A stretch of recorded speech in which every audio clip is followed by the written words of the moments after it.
Alors bonjour à tous. Aujourd'hui, nous continuons notre lecture du catéchisme de l'Église catholique au travers du compendium et nous en sommes rendus à la question numéro 404 qui est: que requiert d'autre un authentique vivre ensemble humain? Alors, une première réponse brève pour commencer. Il requiert le respect de la justice, une juste hiérarchie des valeurs, la subordination des dimensions physiques et instinctives aux dimensions intérieures et spirituelles. En particulier, là où le péché pervertit le climat social, il faut faire appel à la conversion des cœurs et à la grâce de Dieu, afin d'obtenir des changements sociaux qui soient réellement au service de toute personne et de toute la personne. La charité, qui exige la justice et rend capable de la pratiquer, est le plus grand commandement social. Alors pour étayer ces propos, prenons les paragraphes 1886 à 1889 du catéchisme de l'Église, donc qui se trouve sous l'intitulé La conversion et la société. La société est indispensable à la réalisation de la vocation humaine. Pour atteindre ce but, il faut que soit respectée la juste hiérarchie des valeurs, qui subordonne les dimensions physiques et instinctives aux dimensions intérieures et spirituelles. La vie en société doit être considérée avant tout comme une réalité d'ordre spirituel.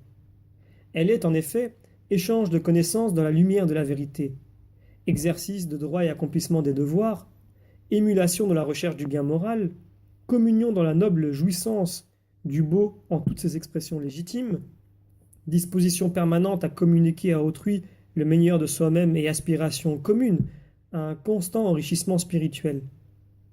Telles sont les valeurs qui doivent animer et orienter l'activité culturelle, la vie économique, l'organisation sociale, les mouvements et les régimes politiques, la législation et toutes les autres expressions de la vie sociale dans sa continuelle évolution.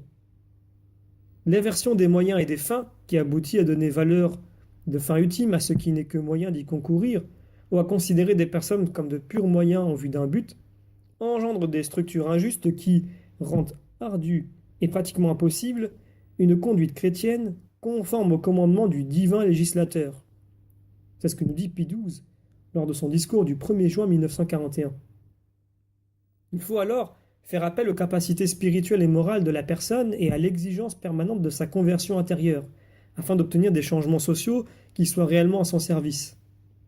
La priorité reconnue à la conversion du cœur n'élimine nullement. Elle impose au contraire l'obligation d'apporter aux institutions et aux conditions de vie, quand elles provoquent le péché, les assainissements convenables pour qu'elles se conforment aux normes de la justice et favorisent le bien au lieu d'y faire obstacle. Sans le secours de la grâce, les hommes ne sauraient découvrir le sentier, souvent étroit, entre la lâcheté qui cède au mal et la violence qui, croyant le combattre, l'aggrave.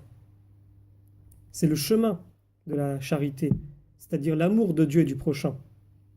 La charité représente le plus grand commandement social. Elle respecte autrui et ses droits.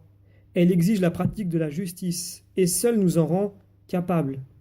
Elle inspire une vie de don de soi. Qui cherchera à conserver sa vie la perdra, et qui la perdra la sauvera.